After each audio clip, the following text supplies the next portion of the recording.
What's going on, everybody? Welcome to the Rundown, episode 12. It's Michael here alongside my co-host, Jeff. What's up? Today's news. Sony wants to move PS4 players to PS5 faster. Ubisoft is teasing Splinter Cell again. And what are the best-selling PS4 games for October 2019? What's going on, dude? Hey, what's up, buddy? So, I took all my... So I have no more physical copies. The only physical copy games that I have now are what's on my Xbox, because I just recently bought those games and I haven't even opened them yet, so I'm going to like open them up and play first.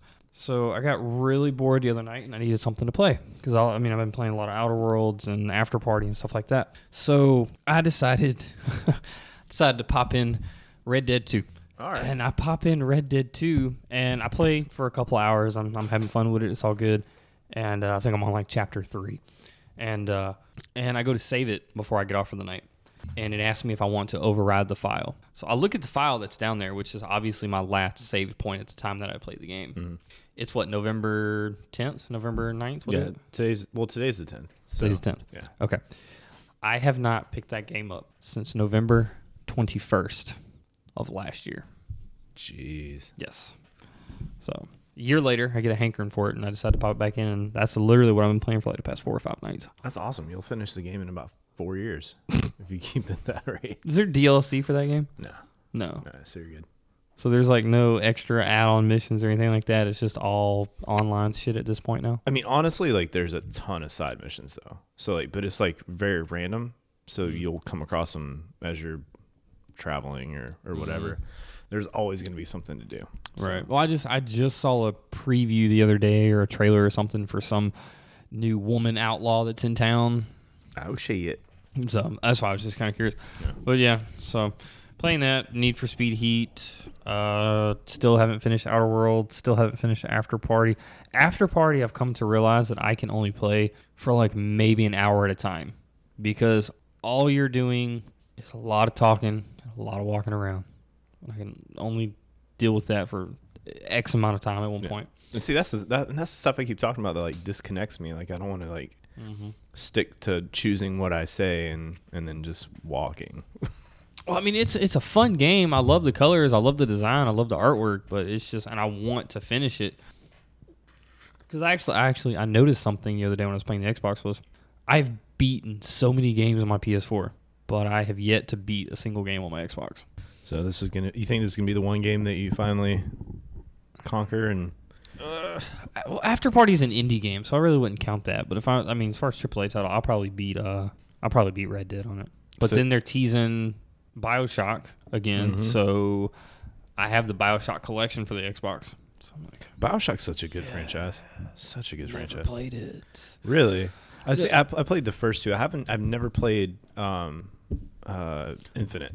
So I played 1 and 2, but I've never played Infinite. But like 1 and 2 are so good. So I can only just imagine that Infinite would be the same. Well, it's like survival horror, isn't it?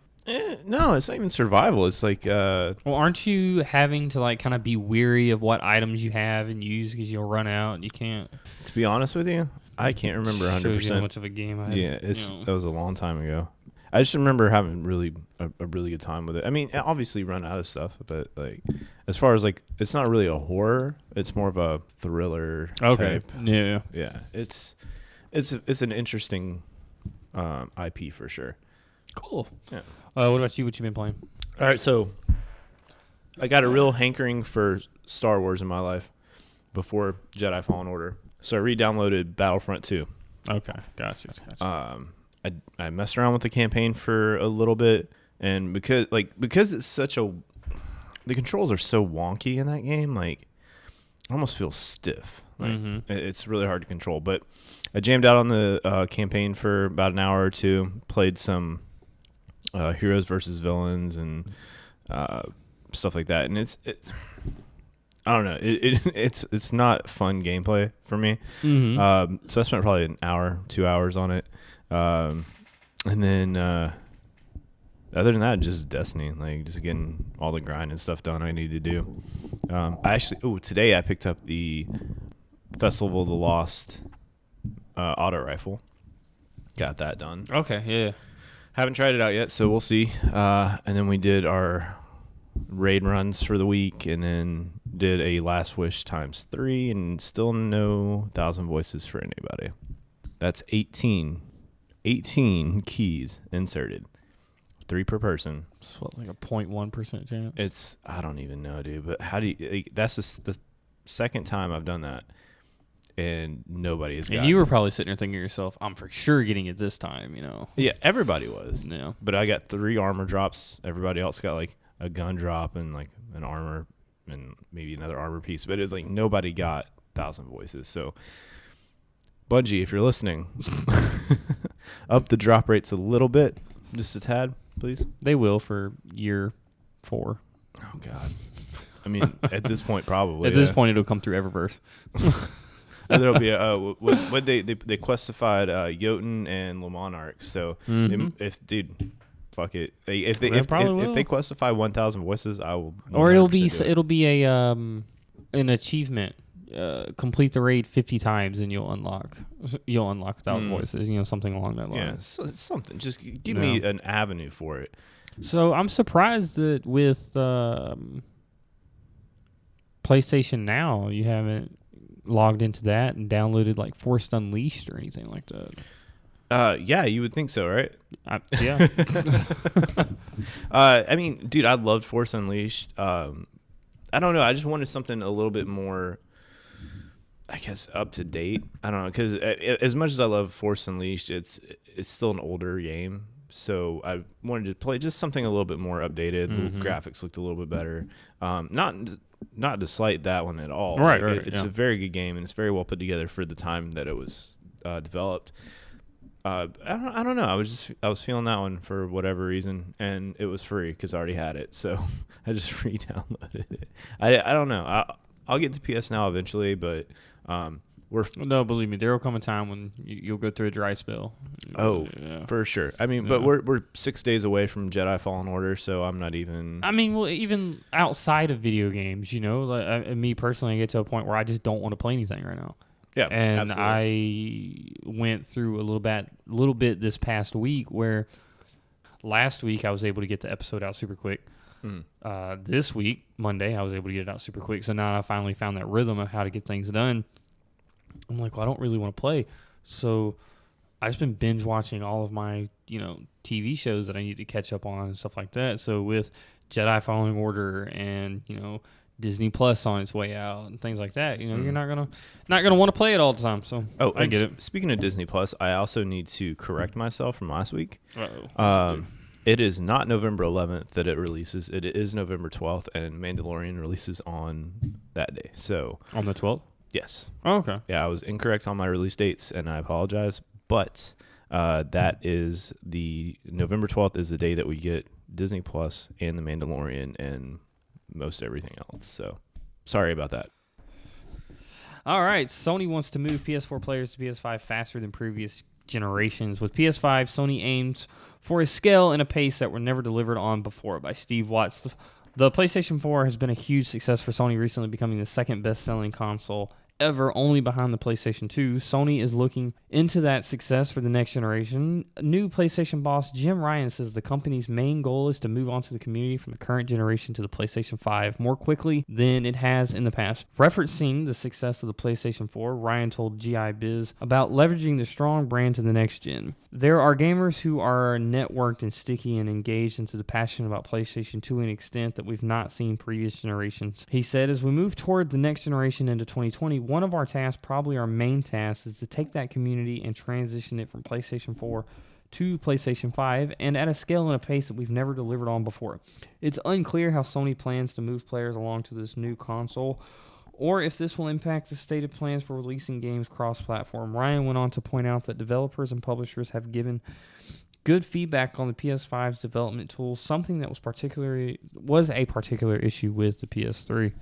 Are you getting a PS5 on launch week or launch day? I don't know if that's the safe route to take. I might. It's really all going to depend. Like, I didn't buy the PS4 on launch week. Actually, it was a couple months after it came out. Actually, I did not either. I wanted to. I really did, but at the time when it came out 7 years ago, I was not, either one of us were not in a place to be able to do something like that during launch week or launch day. Right. And we didn't have like $500 that was I didn't have that. I was living in a rundown trailer in the middle of the woods. And plus with it being so close to Christmas time and, you're having to buy gifts for kids and family and everything like that. So, I don't know. I might. I mean, I'll kind of see how I feel at that point and what's going on. I have a certain card with a certain limit of exactly $500. So, probably do it. Maybe. What about you? Why not? I just want to make sure that it's because with PlayStation 5, like, there's a lot of new technology that's coming out with that one. So I kind of want to feel it out and make sure that it's going to be something that works with that release, or if I need to wait on the next round of I guess units made. Because you always want to make sure, like, whenever because that's a huge investment, right? You're paying $400 or $500 for a console. So allegedly. Yeah, we have no idea. So you want to make sure it's going to work, right? So I want to make sure that before I spend that kind of money, that this is going to be what I'm spending my money on, and not some sort of like bugged out brick, So I don't know. I might wait it out a few months and see how it goes, because everything's going to be PS4, PS5 compatible anyway. So I don't think we've ever had a buggy PlayStation launch. So I'm making sure. Yeah. I just want to make sure. That's all it is. I don't blame you. I don't blame you. This is a big move. And like I said, it's not because like I don't trust PlayStation. It's because it's the new technology they're implementing. Everybody's SSDs are going to catch on fire. That's what I'm saying. Like the built-in SSDs, like the haptic controller, haptic feedback on the controller, I still can't figure out what the name for it is, where the triggers adjust to whatever you're doing. So there's a lot of stuff that's coming out with that PlayStation 5 that I want to make sure is going to be, worth the purchase. So they filed a patent for a cartridge. Did you see that? A Game Shark? I don't know. Sony did. Just filed a random patent for a cartridge. Wow, that's interesting. Could you imagine if it drops, or we get like a reveal or next year's E3? It's just like super ugly. God, I'd be so upset. Do you think it's gonna be the patent that's leaked, like that Mass Effect looking building that? I am personally okay with that. I really, truly am. But then again, I've also seen the pictures where it's looks like the standard PlayStation, but it's like two corners are cut off and they're just flat. So I mean, technically, I don't really think there's anything wrong with the design now. I think it's slim enough. It's angled so it doesn't like obstruct a lot of stuff. I mean, it's just aesthetically pleasing. Like as far as a console goes, I mean, I guess if you don't like the look of it, put it behind your TV or something. But I mean, I know. The controller's gonna be a big part of it, though. The controller's gonna be like the biggest part of all of it. Dude, don't change it that much. Like it's that the ergonomics are perfect on it. Well, I mean, and technically, they really kind of haven't too much over the years since the PS1. I mean, it's gotten thicker, it's gotten heavier. They've angled out the handles like that, but the same design has pretty much stayed the same. Unlike say somebody like Nintendo. There's not been one like the only similarities in Nintendo that I've ever seen were the regular Nintendo and the Super Nintendo. Yeah. Like that's the only similarities I've ever seen as far from releases, and they were still like wildly different. And the only reason I'm saying they're similar is because the button layout was almost the same, but then there was two extra ones on top, and then the like the edges were rounded out. So getting back to the article here, so Sony wants to move PS4 players to PS5 faster than previous generations. What is your theory on how they're going to do that? I mean, I guess it's going to be marketing for one, right?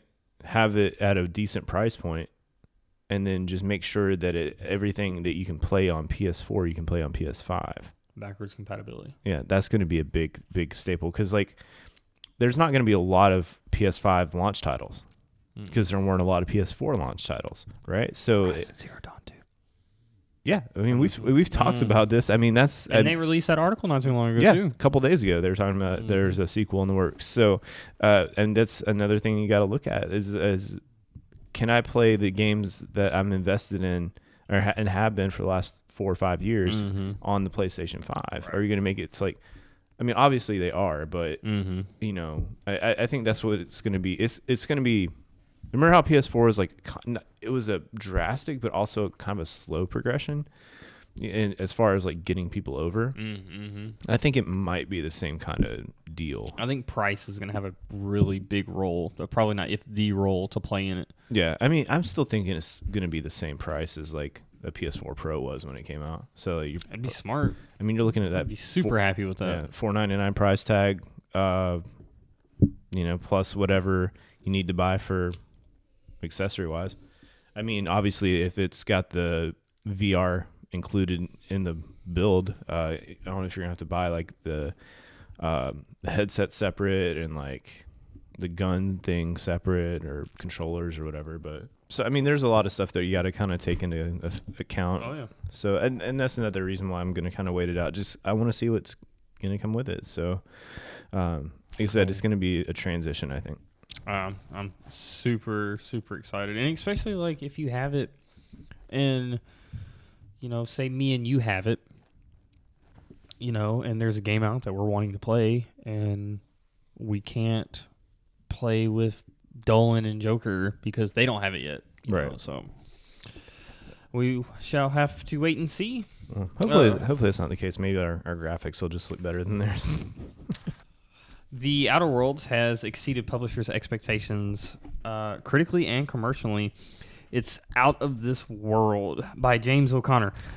Right? That was pretty good. The Outer Worlds hasn't been out for too long, but it's already making waves for publisher Take-Two Interactive. The Obsidian development space RPG has performed well critically and commercially and has apparently exceeded expectations. During Take-Two's investors call today, they discussed the recent sales and milestones for their biggest titles as well as the company's approach to microtransactions. The Outer Worlds was singled out separately as a title that had performed well both critically, checked our 10 out of 10 review, and commercially. Company President Carl Sladoff called The Outer Worlds a critical and commercial success in a call stating that it was exceeding our expectations and reviews and have been outstanding. Specific sales figures for the game's launch period were not given, but the game is evidently doing well. This is especially good news for Microsoft, which recently bought out Obsidian with the hopes of franchising The Outer Worlds on Xbox. During the call, Take-Two also discussed the time frame for the Outer Worlds Switch release, which now has a more narrowed down window. You still haven't had a chance to play that game, have you? No. We'll get there. So I want you to think back on all the times that you played Fallout, any of them. Okay. Oh, it's miserable and so uncomfortable. No. Now imagine all that time being fun. So I'm not playing Fallout is what you're saying? Nope, you're playing the Outer Worlds. Okay. No, I mean, that's super cool. I'm glad that they found a formula that actually works. And like I said, that's what it is. It's a Fallout formula that actually works. And Bethesda could definitely take notes. And I hope that they do. The gameplay is fun. It's funny. Yeah, depending on whether or not you like having to kind of pick your own story and kind of dictate what kind of ending you're going to get, yeah, that can get a little annoying sometimes, but it's still just a super fun, super colorful game. The box art, you've seen the box art? Yeah, the box art's amazing. The box art was the same one that I used as a thumbnail a couple of weeks ago. Like, that artwork itself is just super rad. Like, I loved it. I thought it was great. Yeah, super like stylized and very colorful and looks really neat.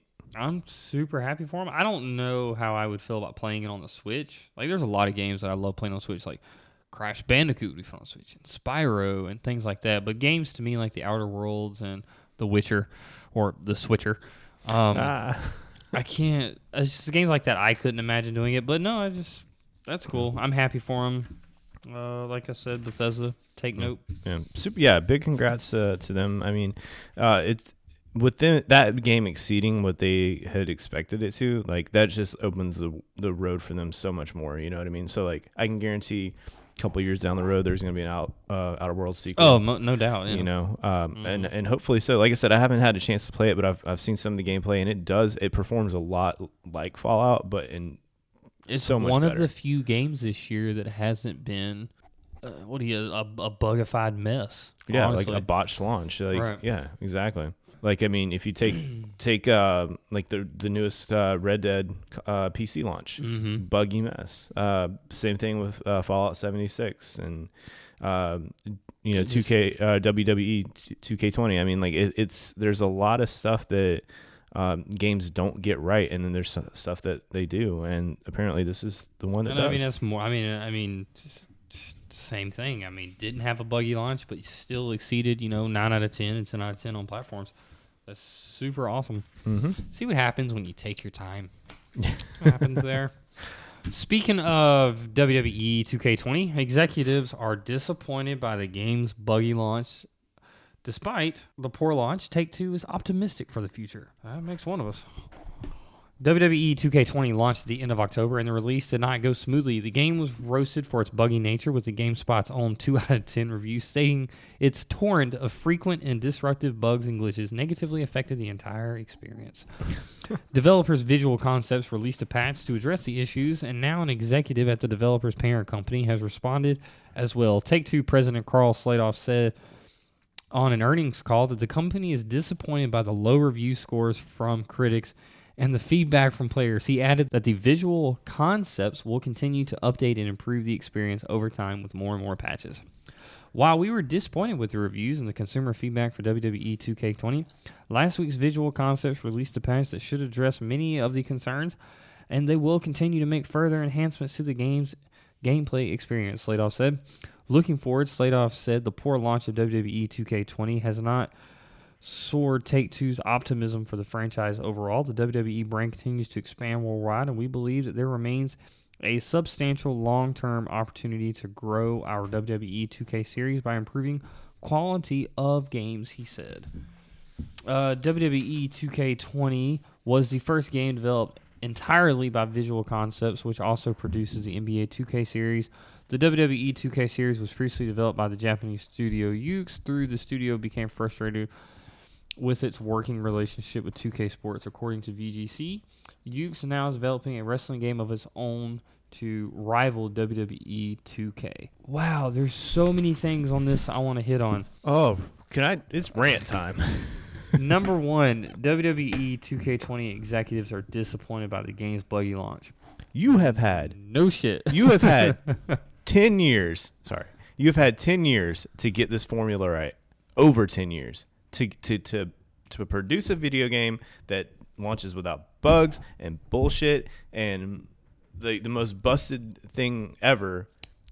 You've had 10 years to perfect this formula. Why is this the worst launch you have ever had? I think it's possible. I mean, the same phone call that you were just in, which you may have had this conversation before or after, where you were the same guy, Mr. Carl Sladoff, was just talking about how happy they were about The Outer Worlds having an amazing launch. Mm-hmm. But then you had to go into this.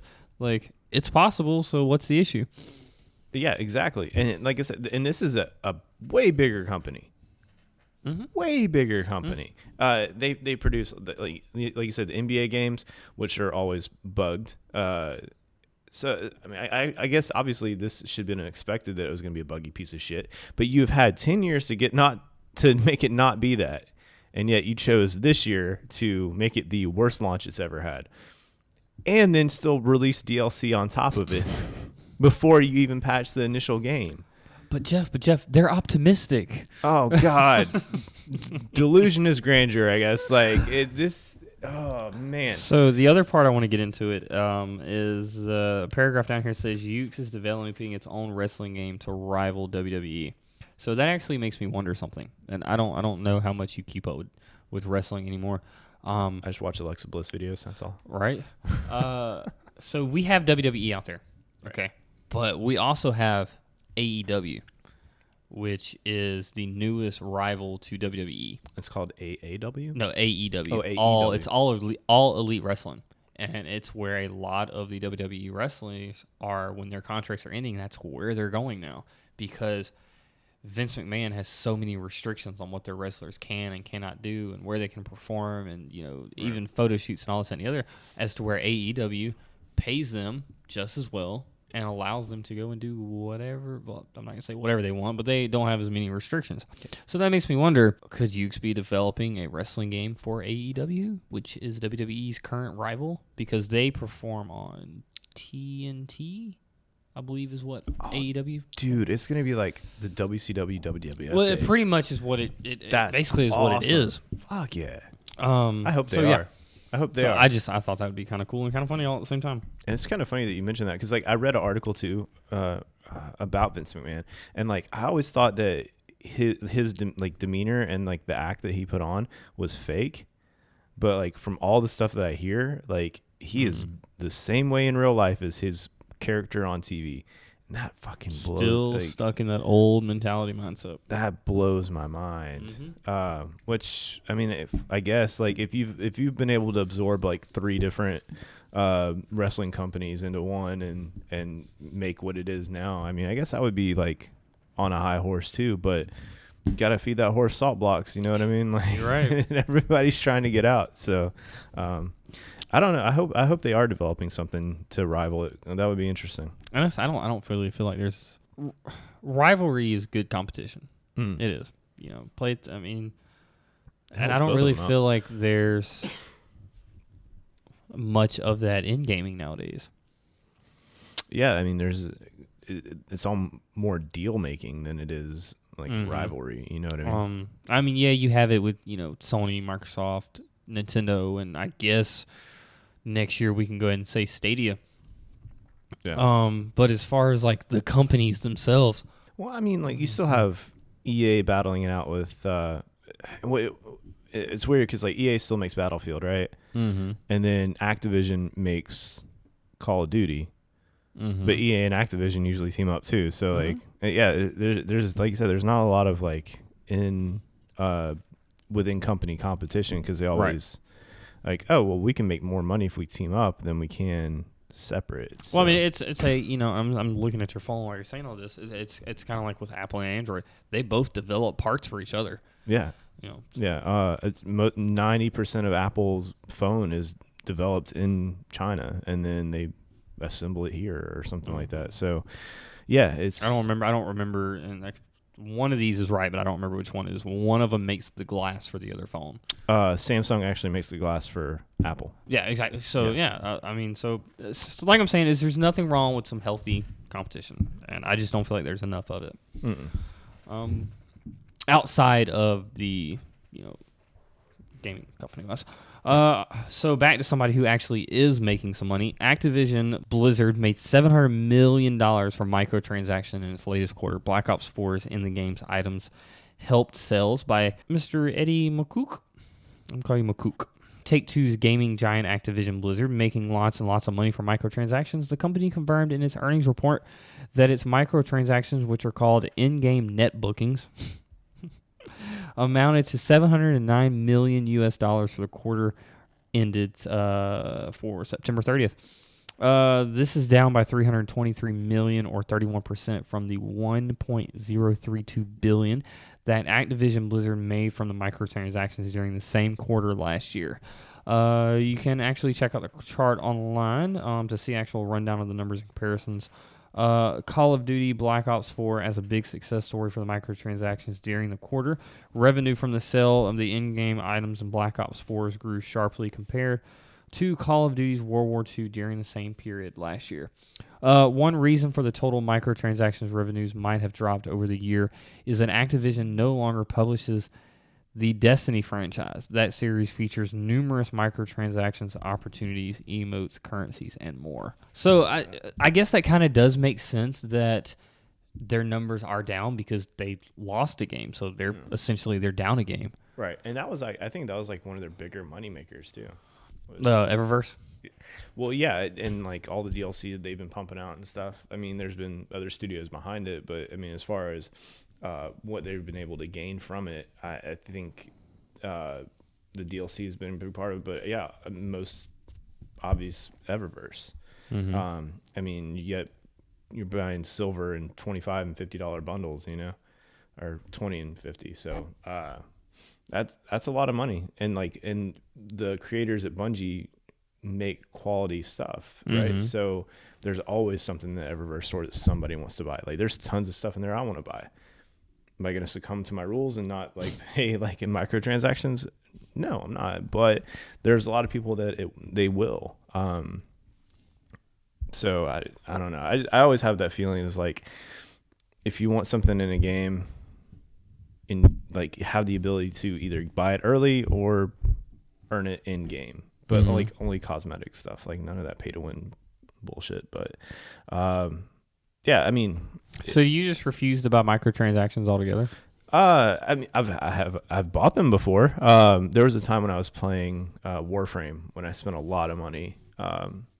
Really, I didn't know you played Warframe like that. Yeah, there was a few months there where I played Warframe hardcore. And I bought a lot of stuff just because I wanted to like speed up the process, right? That's really what most of that stuff is. It's just like I can get the materials and I can get the stuff, but like to speed it up, I need this material and I don't want to go farm for it. So I can pay money and like get it earlier. I mean, everything in that game is earnable in game as well. You have to want to grind for it. But with Eververse, like there's stuff that you can't get to drop, like certain weapon skins and armor sets and stuff like that. So, Yeah. or not armor sets, but ornaments. So, but I mean, that's a lot of money that Activision lost out on. So, Yeah, but it was for the best though. oh, absolutely. It's a lot more expensive now, though. A lot more expensive. Oh yeah, no, most definitely. But God, I mean, I didn't realize that microtransactions like earnings were up that high. Right. Well, I mean, if you take a look at it, the whole going back to Destiny for a second, the whole Whisper of the Worm quest, that entire level paid for the Outbreak Perfected quest. Mm-hmm. So I mean, it's the little stuff that adds up over time. So, like I knew I wasn't the only person out there that would buy microtransactions and things like that, but you know, 1.3 or 1.032 billion dollars. Like, damn, that's a lot of cake. I bet EA's jizzing right now. Oh yeah. Oh, yeah. Oh, EA's like, tell me more. Oh, dollar signs everywhere on my face. What's that meme with the guy that? Oh yeah, this God, I can never remember the guy's name, but he's on The League. If you ever watched that, he's been in a bunch of other stuff too. But that's what I just see that with like dollar signs just coming down. PlayStation boss explains why exclusives aren't on PlayStation Now at launch. One of the biggest criticisms that the consumers have for Sony and the PlayStation concerns its policy on PlayStation Now and the lack of newer party first-person games available on its service. To address, PlayStation CEO Jim Ryan spoke to game industry and addressed the company's current thoughts on launching PlayStation exclusives via PlayStation Now. That policy is notably different from Microsoft's, as the company promptly makes its first-party Xbox One game available through Xbox Game Pass, which Microsoft's equivalent platform. Even though PlayStation Now recently got a 50% price cut and the hype over the upcoming PlayStation 5, some players still want to know when Sony will make PS4 exclusives regularly available on PlayStation Now. Ryan's interview definitely left the door open for change, with him adding, "I don't want to say that this is what PlayStation Now was going to be like forever. Nevertheless, Sony knows when it has a profitable exclusive and plans to capitalize on that by focusing the PlayStation 5 and its launch. Certainly right now, given how some of our first-party IP is incredibly special and valuable, we just want to treat them with an amazing care and respect and have those launches be clean and pure," he said. So it doesn't look like PlayStation Now subscribers will be getting their PS4 exclusives anytime in the immediate future, but maybe after the PlayStation 5 launches, that could change. For now, players will have to keep an ear out and keep playing those classic PlayStation titles. So I know we were talking about this earlier, but a part of that really makes a lot of sense. You know, if you look at Microsoft or Xbox's Game Pass, yeah, their Gears of War and their, I'm not gonna say Halo, but I'll just say Gears of War, because what other first party exclusive titles do they have? I think they got Forza. Yeah, Forza. So we'll say Forza and Gears of War. Forza and Gears of War with being that their exclusive titles are not going to sell as well as Sony's Last of Us and Horizon Zero Dawn are going to sell.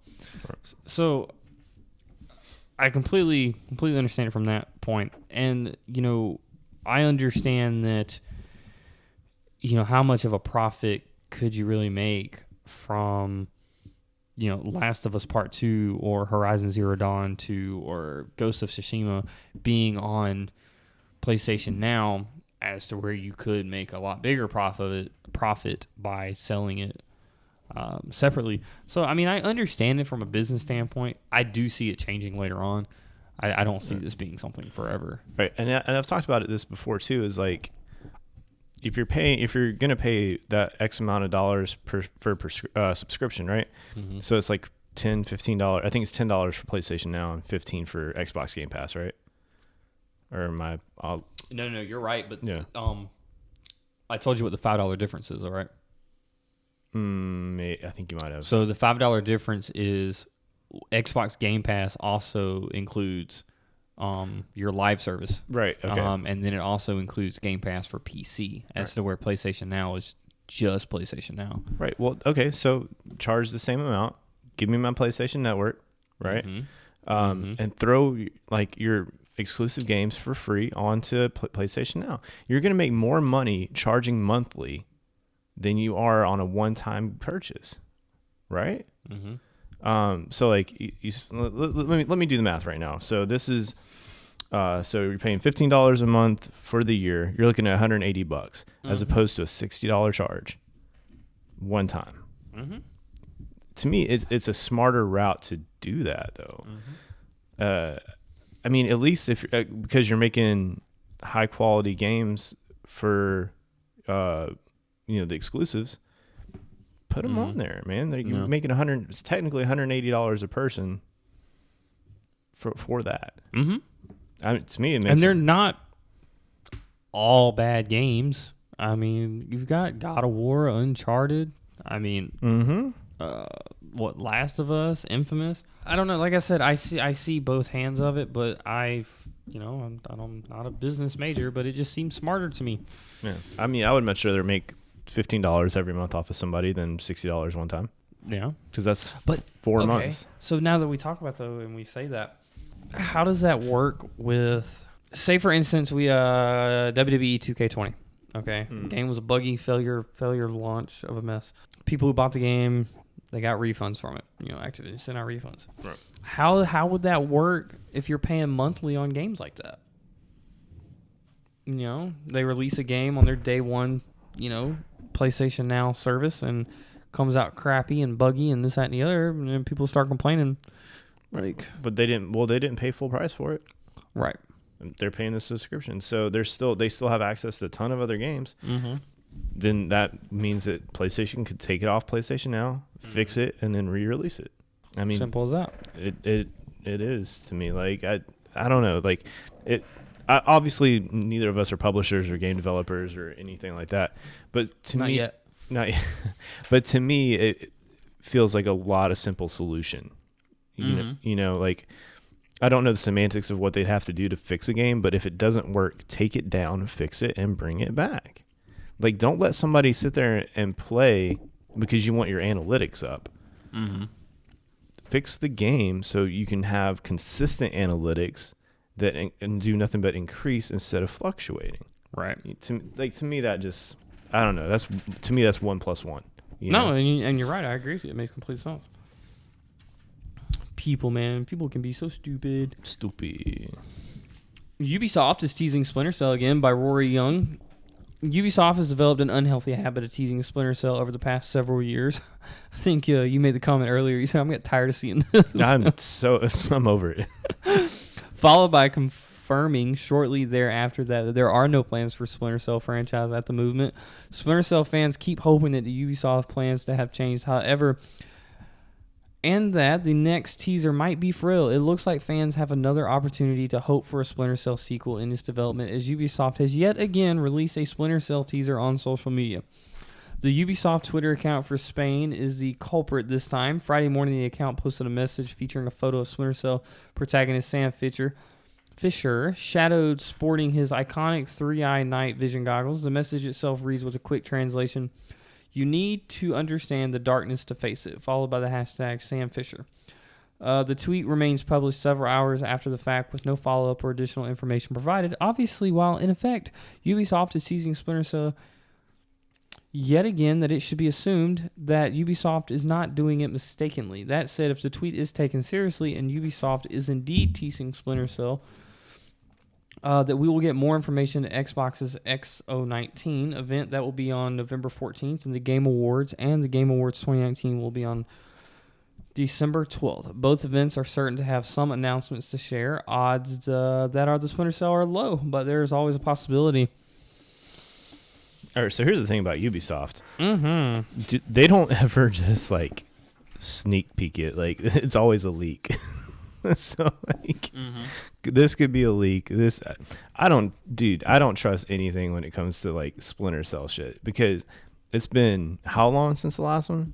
Like, I don't know. Talking, I'm gonna look it up. Yeah, it's been a while. And they've teased it before, and I don't know. I don't trust it. So the first release was Tom Clancy's Splinter Cell, which came out November 17th of 2002. The latest release was Tom Clancy's Splinter Cell Blacklist, which was August 20th, 2013. Okay, so 7 years later, roughly. Okay. They're teasing it again, but it's been quote unquote teasing, but it was teased a couple of years ago, last year. I just don't. I don't know too much about teasing the actual game. I know that there was a big tease for the DLC that was coming out for Wildlands. Oh, yeah. That one was it too. That was another one. Could you imagine like an actual like Splinter Cell game, with like Spider-Man type mechanics with a, Naughty Dog's kind of story? Like, I'd be so hyped for that. Like, bring that to me. Yeah, but it's Ubisoft. You're not going to get anything like that. No, you're not. But if anything, it'll be Assassin's Creed like. It's coming. I don't know. Could it just be one big troll and they're just sitting there laughing? Yeah, probably. I doubt we'll see, unless they just want to completely surprise us at that next conference and just be like, oh, hey, here's a 12-minute gameplay for Black Ops, or for not Black Ops, for Splinter Cell, whatever, which I doubt is going to happen. But I mean, I don't know. It's hard to tell, man, because Ubisoft's just they're so consecutive with leaks. Like, this could be old art, and like some dudes might be trolling with it. I don't know. It's hard to tell. But as far as that IP goes, I don't buy in it. At the end of the day, this could have been just an inspirational quote. Yeah, it's just something that he could have said. I mean, I think I played like one or two of the games, so I don't know. I haven't memorized every line from the games, but that could have been something he said in one of the games. Absolutely. And it's just an inspirational quote from Ubisoft, and it's just being blown out of proportion. So, yeah, who knows? I think number 7 and 8 here, I'm going to kind of throw together. GTA 5 has sold 5 million copies since May for a lifetime total sales of 115 million. By Sean Prescott, there are now 115 million people in the world who own Grand Theft Auto 5, and by extension, 115 million people who have accessed GTA 5 online. That's according to Rockstar Games' parent company Take-Two, which delivered its quarterly fiscal report earlier today via GameIndustry.biz. Back in May, the total number of GTA 5 copies sold was 110 million, while in May 2018, it was 95 million. That means that GTA 5 is selling roughly 5 million copies every 6 months. Pretty good for a cops and robbers game that was first released in 2013. It'll be interesting to see if Red Dead Redemption 2, which was released for PC just this week, can come anywhere close to that figure that GTA 5 has. It had a possible benefiting release across 2 console generations. While it is possible for Red Dead 2 will be packaged for the next-gen console, the promise of the backwards compatibility might make double purchases a whole lot rare.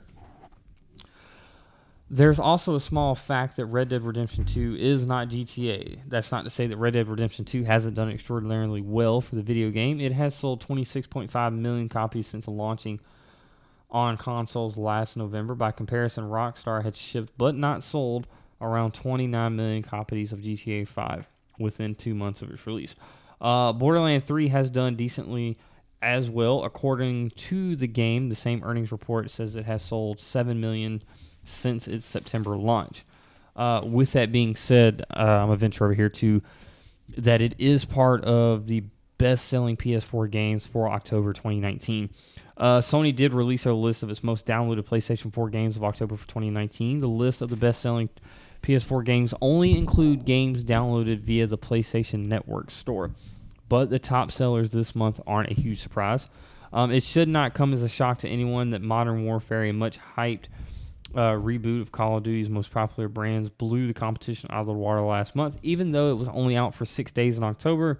What was surprising was apparently disappointing Ghost Recon Breakpoint still managed to be the second best-selling PS4 game of October when it's only been out for 2 months now. Coming out in third was Obsidian's RPG The Outer Worlds. While this list doesn't fully account for games sold at retailers like GameStop through Amazon or Best Buy, it does give a general indication of how well these games are selling. However, the list can give us no indication of which games have the highest revenue. Number 1, Call of Duty Modern Warfare. Number 2, Tom Clancy's Ghost Recon Breakpoint. Number 3, The Outer Worlds. Number 4, EA Sports FIFA 20. Number 5, Minecraft PlayStation 4 Edition. Number 6, NBA 2K20. Number 7, NFL Madden 20. Number 8, Grand Theft Auto 5. Number 9, Call of Duty Black Ops 4. Number 10, Borderlands 3. Number 11, Tom Clancy's Rainbow Six Siege. Number 12, Mortal Kombat 11. Number 13, Red Dead Redemption 2. Number 14, Rocket League. Number 15, God of War. Number 16, Marvel Spider-Man. Number 17, WWE 2K20. Number 18, Star Wars Battlefront 2. Number 19, The Forest. And number 20, NHL 20. So I really would have thought that Spider-Man and Red Dead would have been higher, and that like WWE 2K20 would like not even be on the list. But that's just me. I don't know. Well, 2K20 and what else? I feel like 2K20 shouldn't even be on the list, and that Red Dead and Spider-Man should be It won't higher. be on there next month. Well, yeah, no, obviously. But like, I mean, I get because it was a new release this month, but like it was so bad, and the refunds, I feel like it would just like cancel each other out. Yeah, you would think so. Yeah. So much of this surprised me. I guess I can just kind of start at the top of the list. Call of Duty Modern Warfare. It doesn't surprise me. It's a Call of Duty game. Call of Duty is still hyped. It's still, still has a very dedicated following fan base. Tom Clancy's Ghost Recon Breakpoint, still kicking it. It's still there. The Outer Worlds, such a great game. I don't see that leaving anytime soon. That'll be a top 10 for a while. Sure. Definitely. Number 4, EA Sports FIFA 20. I'm guessing maybe that one probably just released. That I'm actually not so sure about. Minecraft PlayStation 4 Edition. God, Minecraft still killing it after all this time. It's impressive. After all this time, it is still in the top 5 when it was released in 2014. Minecraft for the PS4 was? Wow. It was released for PS4 in 2014, and it's still in the top 5. Makes sense. I mean, Grand Theft Auto was 6 years old, and that's in the top 10, right? Or what you said, Grand Theft Auto? Yeah. Yeah. So, I mean, it's just when you find that formula that works, it'll keep you going. And it's just it's like I said last week. It's like comprehension is getting younger and younger. So no, I think that is super cool. Like I said, NBA 2K20, 6, Madden NFL 27, and then number 8, Grand Theft Auto 5. 115 million copies. You say that you find that formula that's just... What is that formula? I feel like it's not being... You don't have to release a game every year or every 2 years. the same game or a sequel to that game within a console's lifetime. Exactly. You know, we were just talking about earlier. The PlayStation hasn't had a Grand Theft Auto release in its entire cycle. Mm-hmm. So just remember, when you get Grand Theft Auto 6 on the PS5, just realize that'll be you're not getting another one until PS7. Okay. I'll keep that in the back of my mind. But I mean, it's just, you don't have, like I said, you don't have to release it like so consecutively and so often. Like, it's fine. Like, take time to fine tune what you're working on, so that way you don't have to keep going through like buggy launches and refunds and patches every week. You know what I mean? Like, just find out what you want to do. Make sure it's good. Make sure it works. And then release it. Whether it takes 4 years, 5 years, 10 years, do it. You don't have to have it. Like, I understand that you want to make money, but you will make more money making a game that works as opposed to selling a game and then refunding the money. Selling a game, refunding the money. So maybe, I don't know. That to me, that's what would work, is just making shit that is functional. Yeah. And always having something to do. I feel like every month there's, something to do online or some kind of DLC or something. Well, but I mean, okay, so as far as like stuff to do though, I feel like that kind of takes like a different turn on that stuff. So like, it would have to be a service game, right? So well, yeah, that's what I'm talking about. Yeah. I'm not talking about like a game like Horizon Zero Dawn or Last of Us, which are strictly those story-based telling type of games. No, I'm talking about games like Minecraft or Destiny or things like that. Rockstar. That's what I'm talking about. So games as a service. Yeah.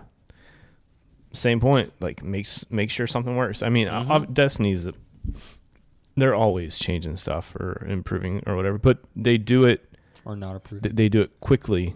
Yeah, or not do it. They do it quickly, and in a fashion that doesn't really interrupt the play of the game that much. Right.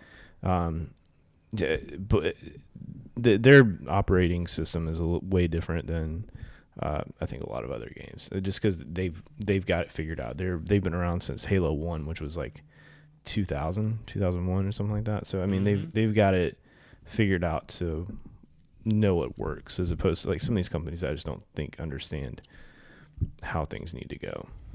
Could you imagine how much like better other games would be if they all kind of stuck to that same Rockstar Naughty Dog mentality where they're not putting out games all the damn time? It would be so much better. So much better. So you gotta look at it. Madden sells the same game every year, just updated roster, right? Why not make a really, really, really good game and then patch note the new rosters in, instead of like charging? I mean, I get it. It's capitalism at its finest, but I don't know. I always look out for the consumers more than the developer. But well, I mean, you're not wrong. Just make a really great game and just update the roster. I mean, I've been saying that for years. But God, I remember when Madden used to be, Madden used to be a big thing. I mean, there were launch Super parties Nintendo. There were launch parties for Madden. Yeah. I used to have Madden 98 on Super Nintendo. No, not 98, 94 on Super Nintendo. Do you think Red Dead 2 will surpass GTA 5 in sales? No. I mean, I don't know. To me, I mean, how many more people want to be like a cop and robber type thief thing as opposed to a cowboy? I mean, technically they're kind of the same game, just in two different time periods. I mean, you're right. Guess I don't know. I don't think there was enough hype behind Red Dead as there was GTA. No. There's only been one Red Dead. You're right. I agree with that. So, I mean, who knows? Who knows? Everybody could be like, "Oh man, I want to be a cowboy now," and then they might come back to it a year from now and want to play it some more. You know what I'm saying? Oh, how old's that save data? Oh no, November 21st of last year. Call of Duty Black Ops 4 Which is really cool to me, the fact that two Call of Duty games are in the top 10. And the other one's Black Ops 4? Yeah, Black Ops 4 is number 9. Oh, because that's like the most recent one besides Modern Warfare, right? Right. Yeah. Borderlands 3. Are you still playing that? Or are you still... I haven't played it in a while. I need to get back on there. There's like all kinds of events going on that I keep missing. Mm-hmm. But yeah, I would like to play Tom Clancy's Rainbow Six Siege. That was one of the first games I ever bought for the PlayStation 4. Rainbow Six? Mm-hmm. I never bought it. I always played the demos, like whenever they did like free weekends or whatever. Mortal Kombat 11, Red Dead Redemption 2, Rocket League. Rocket League was one of the which is super cool to me that, and I want to kind of bring up the stats here. Rocket League was released in 2015 as a free-to-play game, and that game is worth so much money now. Yeah, and they started being able to charge money for it. Mm-hmm. Well, at first it was like little certain microtransactions here and there that you would pay for, and then eventually after the game like really started to catch on and you had millions of people playing it, then they actually had to sell the game. Yeah, but it's still super cheap, like $20. No. Mm-hmm. You get a little something out of it. Yeah, I mean, it's not my cup of tea, but it was super fun. You just sit there and you have some people come to the house, or you play online, have a couple beers, and you just play vehicular soccer.